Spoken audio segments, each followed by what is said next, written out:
This is the Golden Gate, a mile of freezing, violent water. They said crossing it was impossible. But in 1920, San Francisco was dying, trapped on a peninsula completely choked by the sea. To go north, you risked your life on packed, rusty ferries through blinding Pacific fog. The best engineers alive looked at this water and called a bridge suicide. And honestly, they were right. It acts like a giant funnel. The entire Pacific Ocean crushes through a tiny gap, creating lethal riptides. But Joseph Strauss didn't care. He was a dreamer with a huge ego, and he wanted the job. The Navy fought him hard. They feared a bombed bridge would trap their entire Pacific fleet. Then the Great Depression hit. Men were starving in the streets. The city desperately needed jobs. Against all odds, they found the money. In 1933, the ultimate suicide mission finally broke ground. Building the North Tower was a breeze. The bedrock was sitting right there on the dry beach. But the South Tower was a nightmare. To make the math work, they had to build it in the open ocean. 100 feet down, freezing temperatures, and currents so vicious they could tear a diver's air hose.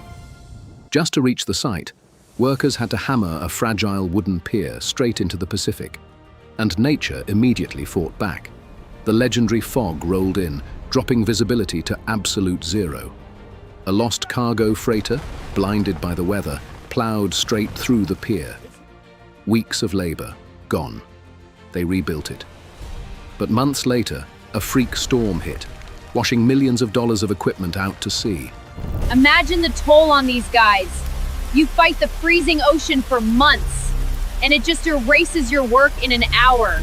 To build the tower, they needed dry land. So they decided to build a giant concrete bathtub.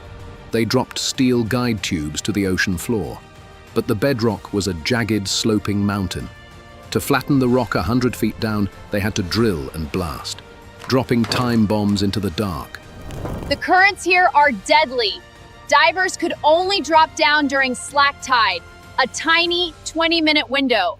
Imagine sinking into pitch-black water, wearing 200 pounds of brass and lead. The clock is ticking.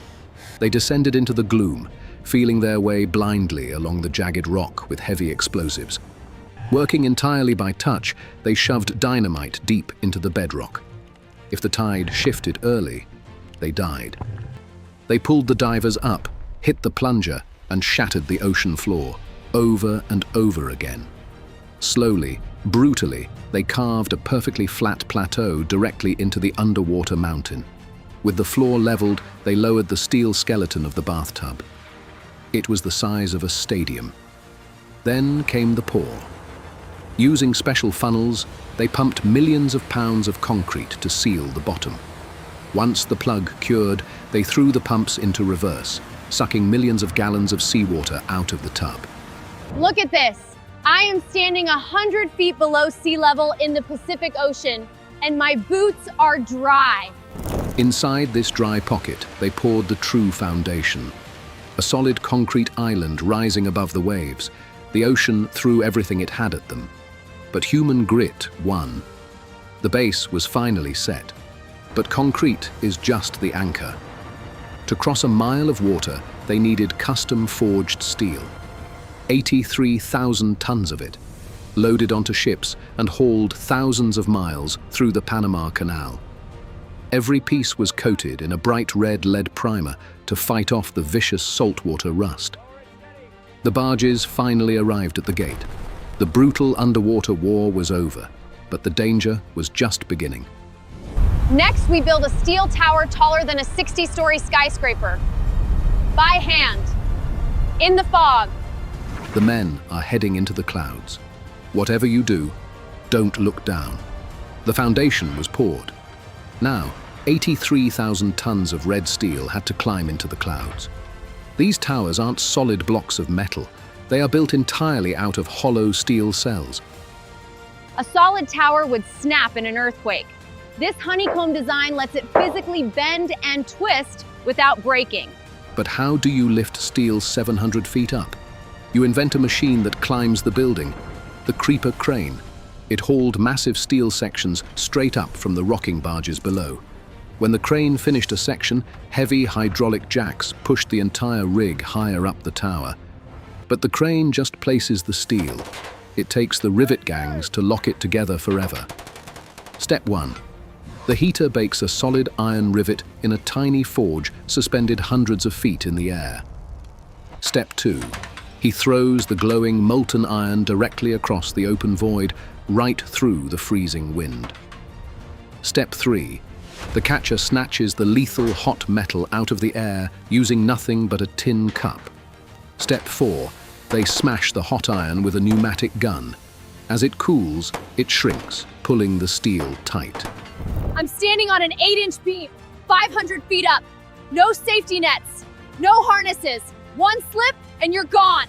These men were doing the highest stakes physical labor on Earth. Up here, they looked like ballet dancers. The biggest enemy wasn't the height. It was the wind. Sudden gusts constantly tried to throw them into the sea. They had to wrestle massive steel plates into place while the Pacific gales fought them every single inch. But they weren't just building a functional support column. They were building an architectural masterpiece. Architect Irving Morrow designed the towers to look like massive Art Deco doorways to the Pacific Ocean. He added massive vertical grooves to catch the light and shaped the cross-bracing into a triumphant portal. Inside the legs, it was a dark, echoing maze. Workers climbed hundreds of feet of narrow ladders in the pitch black. Finally, after months of brutal, high-altitude warfare, the tower reached its peak, 746 feet above the water. At the very top, they lowered the saddles, massive grooved blocks of steel that will hold the weight of the bridge. These saddles weigh hundreds of tons, but they aren't bolted down tight. They actually sit on massive steel rollers. When the sun hits the cables, the steel expands. These rollers let the saddle shift, preventing the tower from ripping apart. With both colossal towers finally standing, the massive empty gap between them was painfully obvious. The gap was 4,200 feet, the longest single span ever attempted by the human race. Before they could hang a bridge, they had to build the anchors, massive dead weights buried deep in the shore. They buried gigantic steel hooks directly into solid bedrock and poured thousands of tons of concrete over them. A suspension bridge actively tries to rip itself apart. These anchors have to resist 50 million pounds of pulling force. To span the gap, they started with a single tiny wire, hauled slowly across the violent water by a small boat. Once connected, massive steam winches hauled that first wire out of the water and high into the sky. From that single wire, they hung a pair of terrifying, swaying wooden catwalks across the entire mile-long gap. The catwalks swung wildly in the brutal wind. For the men working up there, the nightmare was just beginning. The main cables weigh 24,000 tons. You cannot physically lift something that heavy into the sky. So if you can't lift the massive cable, you have to completely manufacture it, wire by wire, in mid-air. Welcome to the spinning wheel, the most brilliant piece of bridge-building technology ever invented. The wheel travels back and forth across the entire gap, laying down a single strand of wire every trip. Back and forth, day and night. They are about to spin the most massive web of steel in human history. John Roebling invented this spinning tech decades ago, but Strauss had to scale it to an impossible size. To beat the punishing schedule, they built a dual-wheel carriage. It pulled 2 steel loops at once. Heavy carriages launched from both shores simultaneously. They crossed in dead center mid-air, like a terrifying mechanical ballet. As the heavy wheel flew past, ironworkers called combers had to wrestle the fast-moving steel by hand. If a single wire tangled or lost tension, an alarm screamed. The entire colossal machine stopped dead. Listen to that.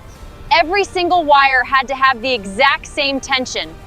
One loose wire and the bridge fails. The timeline was absolutely brutal. The wheels ran 24 hours a day, slicing through the freezing fog. If you laid the wire from just one main cable end to end, It would wrap around the Earth 3 times. After 6 brutal months, the raw material was ready. 61 separate bundles of pure, high-tensile steel. Now for the brute force. Massive hydraulic jacks violently squeezed the chaotic bundles into a perfect, tight circle. Immediately behind the jack, a wrapping machine spun a tight skin of wire to seal the cable from salt air. The result? A massive, completely solid, 3-foot-thick artery of pure steel, the lifeline of the structure. This massive cable has to support its own crushing weight, plus the entire road, and still survive a hurricane. To hang the road, they violently bolted massive steel cable bands around the main artery at exact intervals. From these bands, they aggressively dropped the vertical suspender ropes. These are the actual lifelines for the road. With the suspenders hanging loose, the barges returned. It was time to violently haul the steel floor into the sky. Workers dangling in the void violently hammered massive steel pins through the joints, locking the heavy floor in place. You can't just build from one side to the other. The terrifying weight would instantly pull the towers out of balance. It's a high-stakes seesaw. Every time they hang a steel section, they must perfectly balance it on the opposite side. Beneath the floor, they built a highly complex steel truss network. This wasn't just for cars, it was for the wind. Bridges don't just sway, they can violently twist and tear themselves apart if the aerodynamics are wrong. To stop the bridge from twisting to death, Strauss engineered this massive stiffening truss. It acts completely like a rigid spine. Slowly, agonizingly, the 2 massive halves of the heavy steel roadway crept toward each other in the dead center. November 1936. The final massive 10-foot gap remained. The entire colossal structure hung entirely in the balance. The massive cables completely expand in the heat. To fit the final beam, they literally had to completely wait for the exact temperature. When the temperature was perfect, the massive crane dropped the final steel beam. The gap was finally closed. For the first time in human history, you could physically walk across the violent Golden Gate Strait entirely on steel. With the steel locked, they violently poured the thick concrete driving surface, adding millions of pounds of dead weight.